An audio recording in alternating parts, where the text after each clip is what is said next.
একটি দুটি ৫টি ৭টি গরু মহিষ বা ছাগল খাসি দিয়ে মৃত বাবা মায়ের সেই চল্লিশা বা ফতে বা তান্দারি বা ব্যাপারের মতো সেই আঞ্চলিকভাবে বিভিন্ন নামের যেটি সংজ্ঞায়িত হয়, সেখানে অনেক সংখ্যক লোককে খাওয়ানো হলো। বিষয়টি যেমন ইহকাল এবং পরকালের জন্য উভয়ের জন্য অশেষ স্বভাবে, তেমনি সমাজে প্রশংসনীয় বটে।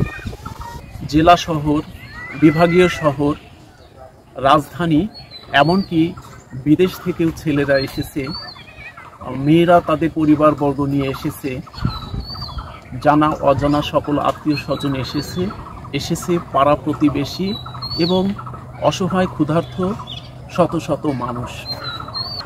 সাথে আমন্ত্রিত হয়েছেন এলাকার গণ্যমান্য ব্যক্তিবর্গ, সুধী জনেরা। আজ মৃত বাবা মায়ের সেই চল্লিশা বা সেই ফতে বা সেই তান্দারি বা সেই ব্যাপারে দুহাত ভরে খরচ করা হচ্ছে। এলাকার গণ্যমান্য ব্যক্তিবর্গকে বারংবার খোঁজ নেওয়া হচ্ছে খাবার খেতে তাদের কোনো সমস্যা হচ্ছে কিনা, বা আরও কিছু তাদের প্রয়োজন আছে কিনা, আরও কি করা যায় তাদের জন্য।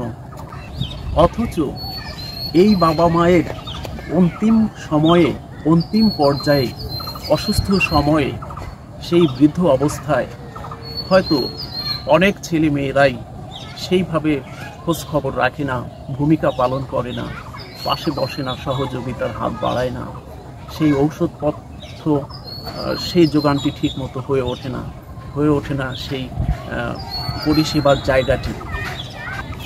সাধারণত ছেলেদের অধিক ব্যস্ততার জন্য বাবা মায়ের সেই অন্তিম মুহূর্তে পাশে ওই রকম করে বসা হয়ে ওঠে না।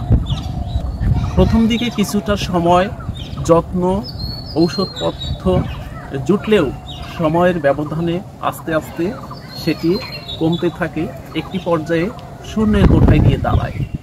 বিষয়টি আরও ফিকে হয় সেই অধিক সংসার মনোযোগী কিছু বউদের কারণে, যারা হয়তো সেবা করতে করতে ক্লান্ত হয়ে গেছেন, আর কতই বা সেবা করবেন।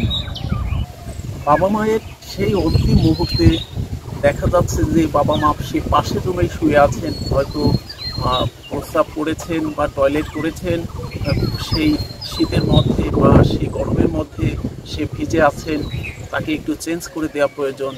এই আকুতি জানিয়ে সে বারংবার সারা রাত আহাজারি করছে, কিন্তু আমরা পাশের রুম থেকে সে আওয়াজ আমাদের কানে আসছে না।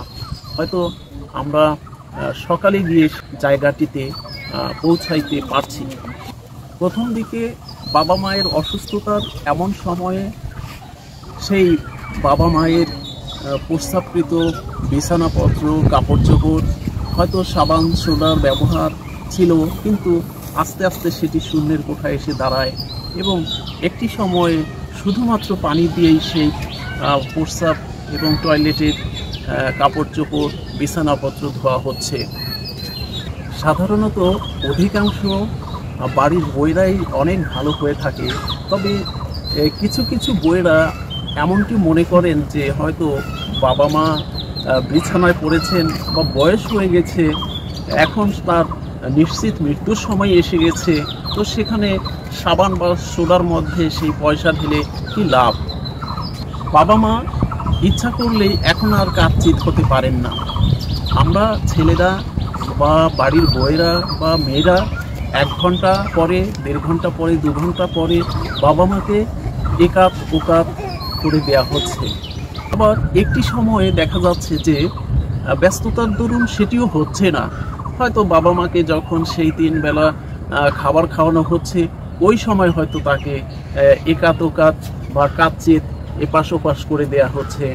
আবার একটি সময়ে সেটিও হচ্ছে না, ব্যস্ততা আরও বেড়ে যাচ্ছে এবং অসুস্থ বাবা মায়ের প্রতি ফিলিংস আস্তে আস্তে কমে যাচ্ছে। দেখা যাচ্ছে যে একটি সময়ে বাবা বা মায়ের সেই পিঠে বা কোমরের অংশে একেবারে ঘা হয়ে গেছে এবং এমনটিও আমরা দেখেছি যে সেই ঘায়ের মধ্যে ভাইরাসের জন্ম হয়ে গেছে।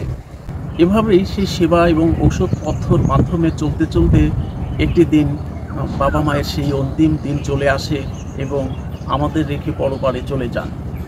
বাবা মায়ের যখন সেই মৃত্যুটা নিশ্চিত হয়ে যায়, তারপর থেকে আমাদের মধ্যে সেই বাবা মায়ের সেই চলে যাওয়া বাবা মায়ের প্রতি ফিলিংস শুরু হতে থাকে, মায়া বাড়তে থাকে এবং মনে পড়ে, সেই মনের গভীরে কান্নায় কান্নায় রক্তক্ষরণ হতে থাকে।